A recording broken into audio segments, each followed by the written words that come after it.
Guys ನಾವು ಬಂದುಬಿಟ್ಟಿರೋದು boating ಬಂದೀವಿ ಇವಾಗ. ಸೊ ಬೋಟಿಂಗ್ ಎಲ್ಲಪ್ಪ ಅಂದರೆ ತುಂಗಭದ್ರಾ ರಿವರ್ ಇದು. ಆ್ಯಕ್ಚುಲಿ ಸನಾಪುರ ಲೇಕಕ್ಕೆ ಹೋಗ್ಬೇಕಿತ್ತು ನಾವು, ಬಟ್ ನೀರಿಲ್ಲ ಅಂತ, ಇವಾಗ ಬೇಸಿಗೆಲ್ಲ ನೀರಿಲ್ಲ ಅಂತ, ಅದ್ರ ಸಲುವಾಗಿ ನಾವು ತುಂಗಭದ್ರಾ ರಿವರ್ಗೆ ಬಂದ್ವಿ. ಸೊ ಇಲ್ಲಿ ಪರ್ಸನ್ಗೆ 500 ರೂಪಾಯಿ ತಗೊಂತಾರೆ. ಸೊ ನಾವು ಗ್ರೂಪಲ್ಲಿ ಹೋಗಿದ್ವಲ್ಲ, ಸೊ ನಮಗೊಬ್ಬರು ಪರಿಚಯ ಇದ್ದವರು ಕೂಡ ಮಾತಾಡಿಬಿಟ್ಟು ಸ್ವಲ್ಪ ಕಡಿಮೆ ಮಾಡಿದರು. ಬಟ್ ನೀವು ಯಾರು ಹೋದರೂ ಕೂಡ ಕಡಿಮೆ ಮಾಡಲ್ಲ ಅವರು. ಸೊ ಪರ್ಸನ್ 500 ರೂಪಾಯಿ ಅಂತೇಳಿ. ಸೊ ಇವಾಗ ಇದು 1 ಕಿಲೋಮೀಟರ್ ಇರುತ್ತೆ ಆಯಿತಾ. ಸೊ 1 ಕಿಲೋಮೀಟರ್ ಹೋಗೋಕ್ಕೆ ಬರೋಕ್ಕೆ ಒಂದು 45ರಿಂದ 50 ನಿಮಿಷದಿಂದ ಒಂದು ತಾಸು ಆಗ್ತದಂತ. ನೋಡಮ್ರಿ ಯಾವ ರೀತಿ ಇರ್ತದೆ. ಎಕ್ಸ್ಪೀರಿಯನ್ಸ್ ಮಾತ್ರ ನೆಕ್ಸ್ಟ್ ಲೆವೆಲ್ ಅಂತ ಅನ್ಕೊತೀನಿ. ನೋಡಮ್ರಿ ಹೆಂಗಿರ್ತದೆ ಗೊತ್ತಿಲ್ಲ. ಸೊ ಇದು ಒನ್ ಅವರ್ ಆಗುತ್ತೆ. ಇದಾದಮೇಲೆ ವಿಜಯ ವಿಠಲ ಟೆಂಪಲ್ಗೆ ಹೋಗ್ಬೇಕು ನಾವು. ಸೊ ಅದೆಲ್ಲ ಕವರ್ ಮಾಡಬೇಕು. ಸೊ ಇವತ್ತು ಇನ್ನೊಂದು 2ರಿಂದ 3 ಪ್ಲೇಸ್ ಕವರ್ ಆಗಲೇಬೇಕು ನಾವು. ಸೊ ಇದೊಂದು ಮುಗಿಸ್ಕೊಂಬಿಟ್ಟು ನಾನು ಮತ್ತೆ ಸಿಗ್ತೀನಿ ನೆಕ್ಸ್ಟಲ್ಲಿ, ಓಕೆನಾ. ನೀವು ನೋಡ್ತಿರ್ಬೇಕು ಈಗಾಗಲೇ ಸ್ಟಾರ್ಟ್ ಆಗೈತೆ ರೈಡು. ಸೊ ಸ್ಟಾರ್ಟ್ ಆಗೈತಿ. ಸೊ ಆಮೇಲೆ ನೆಕ್ಸ್ಟ್ ಮತ್ತೆ ಸಿಗ್ತೀನಿ ಮುಂದ್ಗಡೆ ಹೋಗಿ ಗೈಸ್. Let's go. ಖುಷಿಯೆಲ್ಲ ಕಲೆ ಹಾಕಿ ನಿನಗಾಗಿ ನಾನು ಹೊತ್ತು ತರುವೆ, ನಿನ್ನ ಕನಸೆಲ್ಲ ನಾನನಸು ಮಾಡುವೆ. ಯಾರಿರಲಿ ಎದುರಲ್ಲಿ ನಾನೆಂದು ನಿನ್ನ ಮುಂದೆ ನಿಲ್ಲುವೆ, ನೋವೆ ಬರದಂತೆ ಪ್ರತಿ ನಿಮಿಷ ಕಾಯುವೆ. ಇಲ್ಲೊಂದು ಬೋಟ್ ಉಂಟದಲ್ಲ, ಕ್ರಾಸಿಂಗ್ ಹಾಕಿರ ನಮಗೆ. ಟ್ರೈನ್ ಕ್ರಾಸ್ ಆಯ್ತಾ? ಸಿಗ್ನಲ್ ಗ್ರೀನ್ ಆಯ್ತು ಇವಾಗ. ಗ್ರೀನ್ ಸಿಗ್ನಲ್ ಆಯ್ತು ಇವಾಗ. ಟ್ರೈನ್ ಮಾತು ನಡೆಯುವೆ ಜೊತೆ ನೆರಳಂತೆ, ಬಯಸುವೆ ಕೊನೆಯಿರದಂತೆ. ಸೊ ಹೈದರಾಬಾದಿಂದ ಬಂದ ತಕ್ಷಣ ನಾವು ಫಸ್ಟ್ ಟೈಮ್ ನಾವೊಂದು ಟ್ರಿಪ್ಪನ್ನ ಇಷ್ಟು ಸಕ್ಸಸ್ಫುಲ್ ಆಗಿರೋದು. ಅದಕ್ಕೆ ಕಾರಣ ಒಬ್ಬರು ನಾನು ಪರಿಚಯ ಮಾಡಿಸ್ತೀನಿ ಇವಾಗ. ಸೊ ಅಲ್ಲಿ ಹೊಸಪೇಟೆಯಿಂದ ಇಳಿದ ತಕ್ಷಣ ಅಲ್ಲಿಂದ ಇಲ್ಲಿವರೆಗೆ 2 ದಿನ ತನಕ ನಮ್ದು ಏನೂ ಟೆನ್ಷನ್ ಇಲ್ಲ. ಒಂದು ಸ್ಟೇಯಿಂಗ್ ಕೂಡ ಅವ್ರ ಕಡೆಯಿಂದನೇ ಆಗಿರೋದು. ನಾವು ಅವ್ರಿಗೆ ಪರಿಚಯ ಮಾಡಿಕೊಡ್ತೀನಿ. ಸೊ ಇವ್ರ ಹೆಸರು ಶಿವ ಅಂತೇಳಿ. ಹೇಳಿ ಅಣ್ಣ ನಿಮ್ಮ ಬಗ್ಗೆ. ಸರ್ ನಾನು ಶಿವ ಸರ್. ಹಂಪಿಯಲ್ಲಿ ಇಲ್ಲಿ ಪ್ರತಿದಿನನೂ ಹಂಪಿ ಟ್ರಿಪ್ ಮಾಡ್ತೀನಿ. ಓಕೆ. ನಮ್ದು ಆಟೋ ಇರೋದು. ಸೊ ಏನೋ ಬಂದರೆ ರೂಮ್ ಕೂಡ ಅಡ್ಜಸ್ಟ್ ಮಾಡ್ತೀನಿ. ನಮ್ಮ ಫ್ರೆಂಡ್ ಇದ್ದಾರೆ, ಅಡ್ಜಸ್ಟ್ ಮಾಡಿ 2 ಡೇಸ್ ಹಂಪಿ ಟ್ರಿಪ್ ಆಗುತ್ತೆ. ಸೊ ನೀವು ಆರಾಮಾಗಿ ನೋಡ್ಬೇಕಂದ್ರೆ ಮಿನಿಮಮ್ ನಿಮ್ಗೆ ಒಂದು 3 ಡೇಸ್ ಬೇಕು ಸರ್. ಓಕೆ. ಯಾಕಂದ್ರೆ 3 ಡೇಸ್ ಆದರೆ ನಿಮ್ಗೆ ಕಂಫರ್ಟೇಬಲ್ ಆಗುತ್ತೆ. ಸನ್ರೈಸು ಸನ್ಸೆಟ್ ಆರಾಮಾಗಿ ನೋಡ್ಬೋದು. ಹೌದು. ಇಲ್ಲ ನಮಗೆ 2 ಡೇಸ್ ಟೈಮ್ ಇರೋದಂದ್ರೆ 2 ಡೇಸಲ್ಲಿ ಇಂಪಾರ್ಟೆಂಟ್ ಪ್ಲೇಸ್ ಎಲ್ಲ ಕವರ್ ಮಾಡಿ ಕಳಿಸ್ತೀವಿ ಸರ್. ಸೊ ನಾನು ನೋಡಿರೋ ಪ್ರಕಾರ ಇಷ್ಟು ಒಂದು 7ರಿಂದ 8 ಪ್ಲೇಸ್ ಸುತ್ತಾಡಿದ್ದೀನಿ ನಾನು. ಸೊ ಫಸ್ಟ್ ಟೈಮ್ ನನಗೆ ಯಾವುದೂ ಟೆನ್ಷನ್ ಇರಲಾರ್ದ ಒಂದು ಟ್ರಿಪ್ ಸಕ್ಸಸ್ಫುಲ್ ಆಗಿರೋದು. ಯಾಕಂದ್ರೆ ನಾನು ಪ್ಲ್ಯಾನ್ ಮಾಡ್ಕೊಂಡು ಬಂದಾಗ ಯಾವುದೇ ರೀತಿ ಆಗ್ತಿರ್ಲಿಲ್ಲ. ಇವ್ರದ್ದು ನಂಬರ್ ಕೂಡ ಕೆಳಗಡೆ ಹಾಕಿರ್ತೀನಿ. ಇವ್ರ ಹೆಸರು ಶಿವ ಅಂತೇಳಿ. ನಾನು ಇವತ್ತಿನ ನಮ್ಮ ಟ್ರಿಪ್ ಇವತ್ತು ಸಾಯಂಕಾಲ ಮುಗಿಯುತ್ತೆ. ಒಂದು ಒಳ್ಳೆ ಎಕ್ಸ್ಪೀರಿಯನ್ಸ್ ಕೊಟ್ಟಿದ್ದಾರೆ. So thank you so much bro. So next time ಬಂದಾಗ ಮತ್ತೆ 100% ನಿಮ್ಮ ಆಟೋನೇ ಬುಕ್ ಮಾಡ್ತೀನಿ. ನಮ್ಮ ಸಬ್ಸ್ಕ್ರೈಬರ್ಸ್ಗೂ ಕೂಡ ಹೇಳ್ತೀನಿ. ಇವ್ರ ನಂಬರ್ ಕೊಟ್ಟಿರ್ತೀನಿ ಕೆಳಗಡೆ ಎಲ್ಲರೂ. ಸೊ ಆಟೋ ಬುಕ್ ಮಾಡ್ಕೊಂಡಿದ್ರೆ ಆಟೋ ಇದು ಮಾಡಿರಿ. ಸೊ ಇಲ್ಲಪ್ಪ ಅಂದರೆ ಇವ್ರಿಗೆ ಕಾಂಟ್ಯಾಕ್ಟ್ ಮಾಡಿರಿ. ನಿಮ್ಗೆ ಸ್ಟೇಯಿಂಗಿಂದ ಹಿಡಿದು ಪ್ರತಿಯೊಂದು ನಿಮ್ಗೆ ಏನೂ ಟೆನ್ಷನ್ ಇಲ್ಲ, ಇವ್ರದೇ ತಗೋತಾರೆ. ಸೊ ಒಳ್ಳೆ ನಾಲೆಜ್ ಕೂಡ ಇರ್ತಕ್ಕಂಥ ಒಬ್ಬರು ಬ್ರದರ್ ಇವರು. So thank you so much bro. ಮತ್ತೆ ನೆಕ್ಸ್ಟ್ ಟೈಮ್ ಬಂದಾಗ ಮತ್ತೆ ನಿಮ್ಗೆ ಮೀಟ್ ಆಗ್ತೀವಿ ಬ್ರೋ. Thank you. ಸೊ ಇದು ವಿಜಯ ವಿಠಲ ಟೆಂಪಲಲ್ಲಿ ಎಲೆಕ್ಟ್ರಿಕ್ ಗಾಡಿ ಇರ್ತಕ್ಕಂಥದ್ದು. ಇಲ್ಲಿಂದ ನಾವು 1 ಕಿಲೋಮೀಟರ್ ಇರ್ತದೆ, ನಡ್ಕೊಂತ ಹೋಗ್ಬೋದು, ಗಾಡಿಗೆ ಹೋಗ್ಬೋದು. ಗಾಡಿಗೆ ಹೋದ್ರೆ ಒಬ್ಬರಿಗೆ 20 ರೂಪಾಯಿ.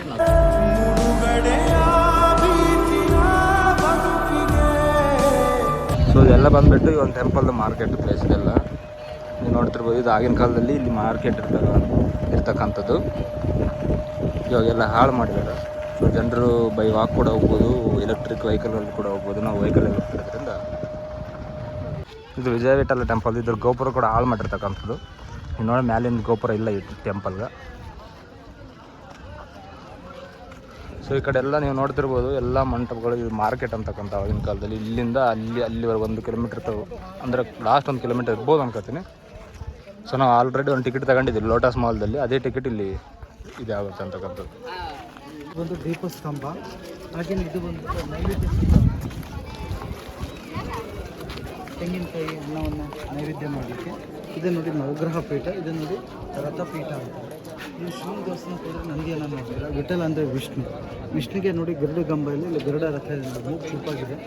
ಬೀಜದ ಪಕ್ಕದಲ್ಲಿ ರೆಕ್ಕಿದೆ ಗರುಡ ಮಧ್ಯದಲ್ಲಿ. ಓಕೆ. ಇದೇ ರೀತಿ ರಥದ ಒಳಗಡೆ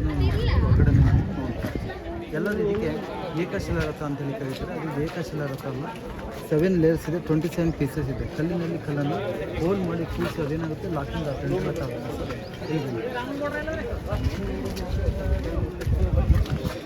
ನೋಡಿ ದೊಡ್ಡದು ಆ್ಯಕ್ಸೆಲ್ ಇದೆಯಲ್ಲ, ಆ್ಯಕ್ಸೆಲಲ್ಲಿ ಹೋಲ್ ಮಾಡಿ ಕೂರಿಸಿದೆ ನೋಡಿ. ಅದು ಏನಾಗುತ್ತೆ ಕಲ್ಲಿಗೆ ಕಲ್ಲು ಲಾಕಿಂಗ್ ಆಗುತ್ತೆ, ಆಗುತ್ತೆ. ಈ ಚಕ್ರ ಈಚೆಗೆ ಬರ್ದಿಲ್ಲ ಅಂತ ನೋಡಿ ಸೊ ಇದು ಬರೀ ಚಕ್ರ ಅಷ್ಟೇ ತಿರುಗುತ್ತೆ, ಇದು ಮೂವ್ ಆಗಲ್ಲ, ಬರೀ ಚಕ್ರ ಅಷ್ಟೇ. ಸ್ಟೇಜ್ ಮೇಲೆ ಇದೆಯಲ್ಲ ಅಂತ. ಅಲ್ಲಲ್ಲ, ಈ ಸ್ಟೇಜ್ ಮೇಲೆ ಅದಲ್ಲ, ಜಸ್ಟ್ ಅದು ಜಸ್ಟ್ ಲಾಕ್ ಮಾಡಿರೋದು ಅಷ್ಟೇ. ಗರುಡ ಗಂಬ ಹೆಂಗೆ ಫಿಕ್ಸ್, ಗರುಡ ರಥನೂ ಫಿಕ್ಸ್ ಇದೆ, ಎಳೆದಿಲ್ಲ, ನಿಂತ ಪ್ಲೇಸ್ ವೀಲ್ ಮಾತ್ರ ರೊಟೇಟ್ ಮಾಡಿದ್ರೆ ಕಲ್ಪನೆ ಮಾಡೋರು ಅಷ್ಟೇ, ಮುಂದೆ ಹೋಗುತ್ತೆ ಅಂತ. ಈಗ ನೋಡಿ ಮೇಡಮ್, ಈಗ ಒಂದು 7 ತಿಂಗಳಾಯಿತು, ಬಂದಂಥವರೆಲ್ಲ ಈ ರಥನ ಮುಟ್ಕೊಳ್ಕೊಂಡು ಬ್ಯಾರಿಕೇಟಾಗಿ ಕ್ಲೋಸ್ ಮಾಡಿದ್ವಿ. ಅದೆಲ್ಲ ಅವಕಾಶ ಇತ್ತು, ಕೂಡ ತಗೊಬೋದಾಗಿತ್ತು. ಇದೆಲ್ಲ ನೀವು ಪೇಂಟಿಂಗ್ ಪೇಂಟಿಂಗ್ ನೋಡಿ, ಗ್ರೀನು ರೆಡ್ ಎಲ್ಲ ಕಲರ್ ಇದೆ. ಆ ಬಿಸಿಲು ಮಳೆಗೆ ಹೋಗಿದೆ, ಎಲ್ಲೂ ಬಿಸಿಲು ಮಳೆ ಬಿದ್ದಿಲ್ಲ, ಅಲ್ಲಿ ಮಾತ್ರ ಉಳಿದಿರ್ತಕ್ಕಂಥ. ಈಗ 50 ರೂಪಾಯಿ ನೋಟಲ್ಲಿ ಇದನ್ನೇ ಲೋಗೋ ಲಾಂಚ್ ಮಾಡಿದ್ದಾರೆ, ನೋಡಿದ್ರಲ್ಲ 50 ರುಪೀಸ್ ನೋಟಲ್ಲಿ. ಆ 10 ರುಪೀಸ್ ನೋಟಲ್ಲಿ ಕನಾರ್ಕ ಇದೆ ಸರ್. ಸೆಂಟ್ರಲ್ ಮರಕೈಲಿ ಭಜನೆ ಮಾಡ್ತಾರೆ, ಅಂದರೆ ಕರ್ನಾಟಕನ ಬಂದವರು ಅಂತೇಳಿ ಭಜನೆ ಮಾಡ್ತಾರೆ. ಈಗ ದೇವಸ್ಥಾನದಲ್ಲಿ ದೇವರಿಲ್ಲದ ಗರ್ಭಗುಡಿ ಆಗಿದೆ. ಅಂದರೆ ಇಲ್ಲಿರೋ ಮೂರ್ತಿನ ಅಲ್ಲಿ ಇಟ್ಟಿದ್ದಾರೆ ಪಂಡ್ರಾಪುರದಲ್ಲಿ. ಈಗ ನಿಮಗೆ ಆನೆ ಕಾಣುತ್ತೆ, ಮೂಲೆಯಲ್ಲಿ ಆನೆ ಇದೆಲ್ಲ ಕುದುರೆ ಇದು.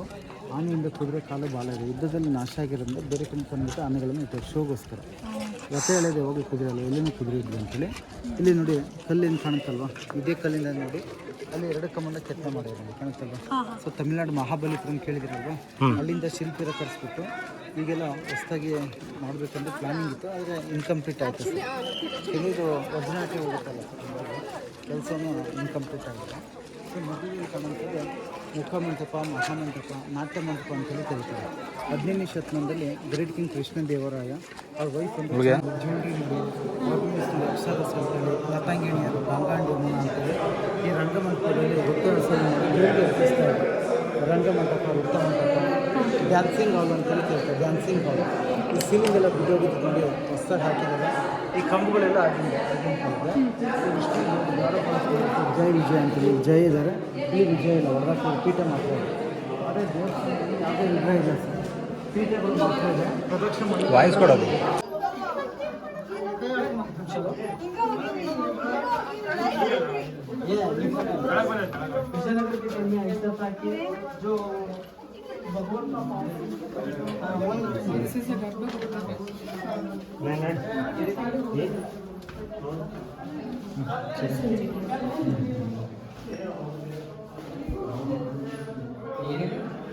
ಇಲ್ಲಿ ಮೂರ್ತಿ ಇತ್ತಂತಲ್ಲ 5 ಬಿಟ್ರೆ ಅದು ಪಂಡ್ರಾಪುರ ವೇದ ವಿಷ್ಣುದು. ದೇವಸ್ಥಾನಕ್ಕೆ ನೇರವಾಗಿ ನೋಡಿ ರಥ ಕಾಣುತ್ತೆ, ರಥದಲ್ಲಿ ಗರುಡ ದೇವರಿದ್ದಾರೆ, ದೇವರಿಗೆ ಫೇಸ್ ಟು ಫೇಸ್ ಮಾಡಿರ್ತಕ್ಕಂಥದ್ದು, ಫೇಸ್ ಟು ಫೇಸ್ ಮಾಡಿದ್ದಾರೆ ನೋಡಿ. ಅದಕ್ಕೆ ಗರ್ಭಗುಡಿ ಮುಂದೆ ಇದೆಯಲ್ಲ ಸುಖನಾಸ, ಈಗ ಪ್ರದಕ್ಷಿಣೆ ಮಾಡ್ಕೊಂಬಂತಲ್ಲ ಅದಕ್ಕೆ ಅಂತರಾಳ. ಇದು ಬಂದು ಅರ್ಧ ಮಂಟಪ, ಇದು ನವರಂಗ, ಮುಂದೆ ಮುಖಮಂಟಪ, ಮಹಾಮಂಟಪ ಇದೆ. ಹೌದಾ ನೋಡಿ, ಮೇಲೆ ದೇವಸ್ಥಾನ ದೇವತಾ ವಿಗ್ರಹ ಇದ್ದಾಗ ಕೃಷ್ಣದೇವರಾಯರು ದರ್ಶನಕ್ಕಾಗಿ ಬಂದರೆ ನಾವು ಎಷ್ಟು ದೊಡ್ಡ ರಾಜ ಆದರೆ ದೇವ್ರ ಸಮಾನವಾಗಿರ್ಬೋದು ಅಂತೇಳಿ ಮೇಲೆ ದೇವರದು ದೇವ್ರ ಕೆಳಗಡೆಯಿಂದ ರಾಜ ಪ್ರದಕ್ಷಿಣೆ ಮಾಡೋರು. ದೇವ್ರ ಕೆಳಗಡೆ ರಾಜ ಇದ್ದಾಗ ರಾಜನ ಸಮಾನವಾಗಿ ನಾವು ಇರ್ಬೋದು ಅಂತ ಪ್ರಜೆಗಳು ಹೊರಗಡೆ ಪ್ರದಕ್ಷಿಣೆ ಮಾಡೋರು.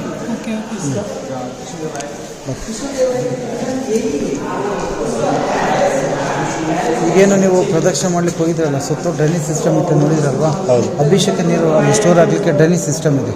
ಆ ಸನ್ಲೈಟ್ ಅದು ನೀರಲ್ಲಿ ಬೀಳ್ತಾ ಇತ್ತು, ಅಭಿಷೇಕ ನೀರು ಡ್ರೈನೇಜಲ್ಲಿ. ಆ ವಾಟರ್ ರಿಫ್ಲೆಕ್ಷನಿಂದ ಡೇ ಟೈಮಲ್ಲಿ ಲೈಟಿಂಗ್ ಕಾಣಿಸ್ತಾ ಇತ್ತು ಅಂತ, ನೈಟ್ ಟೈಮಲ್ಲಿ ದೀಪಗಳನ್ನು ಪಂಜುಗಳನ್ನ ಇರ್ತಾ ಇದೆ ಅಂತ ಬೆಳಕಿಗೋಸ್ಕರ.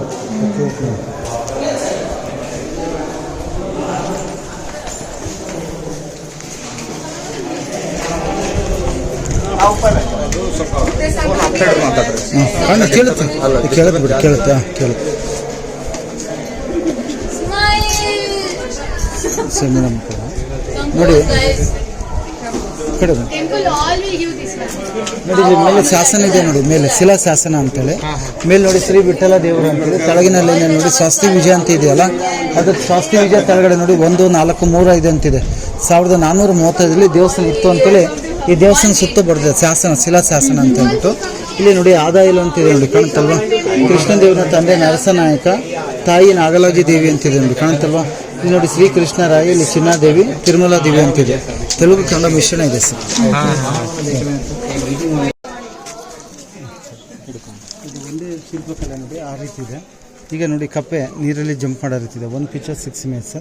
ಈಗ ನೋಡಿ ಕಪ್ಪೆ ನೀರಲ್ಲಿ ಜಂಪ್ ಮಾಡೋ ರೀತಿ ಇದೆ ನೋಡಿ. 2 ಕಾಲು, ಬಾಡಿ, ಕೈ, ಕಣ್ಣು ಸಹ ಕಾಣುತ್ತೆ. ಎರಡನೇದಾಗಿ ನೋಡಿ ಇಲ್ಲಿ ಶಿವಲಿಂಗ ಇದೆ, ಇಲ್ಲಿ ನಾಗರಾಡಿ ಇದೆ ನೋಡಿ, ಕಣ್ಣುಗಳಿದೆ, ತೆಳಗಡೆ ಲಿಂಗ ಇದೆ, ನಾಗಲಿಂಗ. ಹೌದಾ. ಈಗ ತಾಯಿ ಕೋತಿ ತನ್ನ ಮರಿ ಕೋತಿನ ಮೇಲೆ ಕೆತ್ಕೊಳ್ಳೋದು. ಹೌದಾ. ಸ್ವಲ್ಪ ಈ ಕಡೆ ಬನ್ನಿ. ಈಗ ನೋಡಿ ತಾಯಿ ಕೋತಿ ತನ್ನ ಮರಿ ಕೋತಿಗೆ ಹಾಲು ಕೊಡಿಸೋದು ನೋಡಿ ಮೇಡಮ್. ಬಾಲ, ಕಾಲು, ಬಾಡಿ, ಕೈ, ಮುಖ ಇದೆ. ಹೌದಾ? ಈಗ ನೋಡಿ ಆಂಜನೇಯ ಸ್ವಾಮಿ ಸಮುದ್ರ ಉಲ್ಲಂಘನೆ ಮಾಡೋದು. ಆಕಾಶಕ್ಕೆ ಮತ್ತು ಭೂಮಿಗೆ 2 ಕಾಲುಗಳಿದೆ. ಬಾಲ, ಬಾಡಿ, ಕೈ, ಮುಖ ಇದೆ. ನೋಡಿ flying the sky, 2 leg, tail, body, hand, face. ಈಗ ನೋಡಿ ಮೂವಿಂಗ್ ಸ್ನೇಕ್ ನೋಡಿ, 1 ಪಿಕ್ಚರ್ 6 ಇಮೇಜ್ ಸರ್. ಇದು 6D ಇದೆ. ಮುಂದೆ ಬನ್ನಿ 3D ಇದೆ ಬನ್ನಿ. ನೋಡಿ ಸಿಂಹದ ಮುಖ ಇದೆಯಲ್ಲ, ಸಿಂಹ ನೋಡಿ ರೈಟ್ ಆ್ಯಂಡ್ ಲೆಫ್ಟ್ ಸೈಡಲ್ಲಿ 2 ಕಡೆ ಜಂಪಿಂಗ್ ಹಾರ್ಸ್ ಆಗುತ್ತೆ ನೋಡಿ. ಈ ಕಡೆ ಒಂದು ಹಾರ್ಸು, ಈ ಕಡೆ ಒಂದು ಹಾರ್ಸು. ಎದುರುಗಡೆ ಸಿಂಹ ಇದೆ. ಹೌದಾ? 3D ಮುಂದೊಂದಿದೆ ಬನ್ನಿ, 6D 3D ಇದೆ. ಮುಂದೆ ಒಂದು 3D. ಹಾಂ ನೋಡಿ ಇಲ್ಲಿ ಬ್ರಿಟಿಷ್ನವರು ಒಂದು ಕಮ್ಮನ್ನು ಹೊಡೆದು ನೋಡಿದ್ದಾರೆ ನೋಡಿ, ಕಾಣುತ್ತಲ್ಲ. ಅಂದರೆ ಕಮ್ಮದಲ್ಲಿ ಸೌಂಡ್ ಆಗುತ್ತೆ, ಏನಾರು ಇಟ್ಟಿರ್ಬೋದು ಅಂತ ಚೆಕ್ ಮಾಡಿದೆ. ಅದು ಒಳಗಡೆ ಏನಿಲ್ಲ. ಸೊ ಸೌಂಡ್ ಹೆಂಗೆ ಬರುತ್ತೆ ಅಂದರೆ ನೋಡಿ, ಕಂಬಗಳು ಎತ್ತರವಾಗಿದೆ ನೋಡಿ. ಇವು ನೋಡಿ ಹೈಟ್ ಕಡಿಮೆ ಇದೆ. ಇವು ಹೈಯರ್ ರೇಟ್ ಇದೆ, ಅದು ನೋಡಿ ಲೋವರ್ ರೇಟ್ ಇದೆ. ಇದು ರೆಕ್ಟ್ಯಾಂಗ್ಯುಲರ್ ಇದೆ. ಕಂಬಕ್ಕೆ ಬೀಳ್ತಕ್ಕಂಥ ಒಂದು ಹೆವಿ ಲೋಡು. ಒಂದೇ ಕಂಬ ನೋಡಿ ವೈಬ್ರೇಷನ್ ಆಗುತ್ತೆ. ಬೇರೆ ಬೇರೆ ಆಕಾರ, ಸೈಜು, ಕಟ್ಟಿಂಗು, ಆ ಶೇಪಿಂದ ಸೌಂಡ್ ಬರುತ್ತೆ. ಶಿಲ್ಪೆ ಕಲಾಚಾತುರ್ಯ ಅಂತ, ರೆಸಿಡೆನ್ಸ್. ನೋಡ್ರಿ ಇಲ್ಲಿ ಏನು ಕಾಣುತ್ತೇಳಿ ನಿಮ್ಗೆ ಇಲ್ಲಿ. ಈಗ ನೋಡಿ ಹಾಂ, ಭುಜ 2, ಕಂಬು, ಕಿವಿ, ಕಣ್ಣು, ಮೂಗು, ಬಾಯಿ. ಒಂದು ಕಡೆ ಆಕಳು, ಒಂದು ಕಡೆ ನೋಡಿ ಆನೆ. ಇಲ್ಲಿ ನಿಮಗೆ ಮರ ಕಾಣುತ್ತಲ್ಲ. ಈಗ ನೋಡಿದ್ರೆ ಗಣೇಶ ಕಾಣುತ್ತೆ, ಎಲೆ ಗಣೇಶ ಅಂತ. ಹಾಂ, ಇದು ಮಹಾವಿಷ್ಣು ಟೆಂಪಲ್ ನೋಡಿ, ದಶಾವತಾರ ಅಂತೇಳಿ. ಮೊದಲನೇದಾಗಿ ಮತ್ಸ್ಯ ಅವತಾರ, ಇಲ್ಲಿ ನೋಡಿ ಕೂರ್ಮ ಅವತಾರ, ಇದೆಲ್ಲಿ ನೋಡಿ ವರಾಹ ಅವತಾರ. ಇಲ್ಲಿ ನೋಡಿ ನರಸಿಂಹ ದೇವ್ರು ನೋಡಿ, ಇದ್ರೆ ನರಸಿಂಹ. ಇಲ್ಲಿ ನೋಡಿ ವಾಮನ. ಮೇಲೆ ನೋಡಿ ರಾಮ ಪರಶುರಾಮ ಇದ್ದಾರೆ. ಮೇಲೆ ನೋಡಿ ರಾವಣನ ತಂಗಿ ಶೂರ್ಪನಖನಿಗೆ ಮೂಗು ಕೊಯ್ತಿರ್ತಂಥ ಲಕ್ಷ್ಮಣ. ಈಗ ಮಹಾರಾಷ್ಟ್ರ ನಾಸಿಕ್ ಅಂತೇಳಿ ಕರೀತಾರೆ ನೋಡಿ, ಪಂಚವಟಿ ಅಂತೇಳಿ. ಇಲ್ಲಿ ರಾಮ, ಲಕ್ಷ್ಮಣ, ಸೀತೆ ಇರ್ತಕ್ಕಂಥದ್ದು. ಇಲ್ಲಿ ಮಾರೀಚ ಮಾಯಾ ಜಿಂಕೆನ ರಾಮ ಭೇಟಿ ಇರ್ತಾರಲ್ಲ, ನಿಜ ಸ್ವರೂಪ ತಾಳಿ ಜಿಂಕೆ 2 ಕತ್ತರಿಸಿ ಕಾಲ ತೆಗೆದು ಮಾಯಾ ಜಿಂಕೆ ಅಂತೇಳಿ. ಇಲ್ಲಿ ನೋಡಿ ಬಲರಾಮ ಅಂತೇಳಿ, ಇಲ್ಲಿ ಬಲರಾಮ. ಇಲ್ಲಿ ನೋಡಿ ಶ್ರೀಕೃಷ್ಣ. ಮೇಲೆ ನೋಡಿ ಕಲ್ಕಿ, ಕಲಿಯುಗ ಅಂತಾರಲ್ವ, ಕೃಷ್ಣ ಲಾಸ್ಟ್ನೇ ಅವತಾರ, ಕಲ್ಕಿ ಅವತಾರ ನೋಡಿ. ಆಗಿನ ಕಾಲದಲ್ಲಿ ಈ ರೀತಿ ಪ್ರಾಣಿ ಇರಲಿಲ್ಲ. ಇದು ಕಾಲ್ಪನಿಕ ಪ್ರಾಣಿ, ಇಮ್ಯಾಜಿನೇಷನ್ ಅಂತೇಳಿ. ಐಸ್ ಒಂದು ಡ್ರ್ಯಾಗನ್ ಇದೆ ನೋಡಿ, ಪಿಕಾಕ್ ಫೆದರ್ ಇದೆ, ಇಯರ್ ಆಫ್ ದಿ ರಾಬಿಟ್ ಇದೆ, ಕ್ರೊಕೊಡೈಲ್ ಮೌತ್ ಇದೆ, ಟೀತ್ ಎಲಿಫೆಂಟ್ ಸ್ಟ್ರಾಂಕ್ ಇದೆ, ಹಾರ್ಸ್ ಬಾಡಿ ಇದೆ ನೋಡಿ, ಲಯನ್ ಲೆಗ್ ಇದೆ ನೋಡಿ, ಬಾಟಮ್ ನೋಡಿ ಎಲಿಫೆಂಟ್ ಇದೆ. ಮಕರ, ಯಾಳಿ, ಶಾರ್ದೂಲ, ಸರಬ 3 ಹೆಸರಿಂದ ಕರೀತಾರೆ. ಕಾಲ್ಪನಿಕ ಪ್ರಾಣಿ. 3 ಹೆಸರಿಂದ ಕರೀತಾರೆ. ಈಗ ತಿರುಪತಿಯಲ್ಲಿ ಶ್ರೀನಿವಾಸ ಕಲ್ಯಾಣೋತ್ಸವ ಮಾಡ್ತಾರಲ್ವ, ಆ ರೀತಿ ಇಲ್ಲಿ ದೇವತೆ ವಿಗ್ರಹಗಳಿದ್ದಾಗ ಇಲ್ಲ ಕಲ್ಯಾಣೋತ್ಸವ ಮಾಡೋರು. ಮೊದಲು ದೇವರಿದ್ದಾಗ ನಡೆಸ್ತಾರೆ. ಈಗ ದೇವರಿಲ್ಲ, ಇಲ್ಲೇನು ಮಾಡೋರು, ಮ್ಯಾರೇಜ್ ಹಾಲ್ ಅಂತ ನೋಡಿ. ಇಲ್ಲಿ 2 ಕಂಬ ಸೆಂಟ್ರಲ್ಲಿ ಇಲ್ಲಿ ಗಂಡ ಬೇರುಂಡ ಪಕ್ಷಿ ಕಾಣುತ್ತೆ ನೋಡಿ. KSRT ಸಿಂಬಲ್ ಇದೆ, ಮೈಸೂರಾದ ಸಿಂಬಲ್ ಇದೆ, ಗೌರ್ಮೆಂಟ್ ಸಿಂಬಲೂ ಇದೆ. ಗಂಡ ಬೇರುಂಡ ಅಂತೇಳಿ ಕರೀತಾರೆ. ಇಲ್ಲಿ ನೋಡಿ 10 ತಲೆ ರಾವಣ, 20 ಕೈಗಳಿದೆ. ಸೀತೆಯನ್ನು ಅಪಹರಣ ಮಾಡ್ಕೊಂಡು ಹೋಗ್ತಾರಲ್ವ ನೋಡಿ, ಅಶೋಕಂದಲ್ಲಿ ಸೀತೆ ಕೂತಿದ್ದಾರೆ.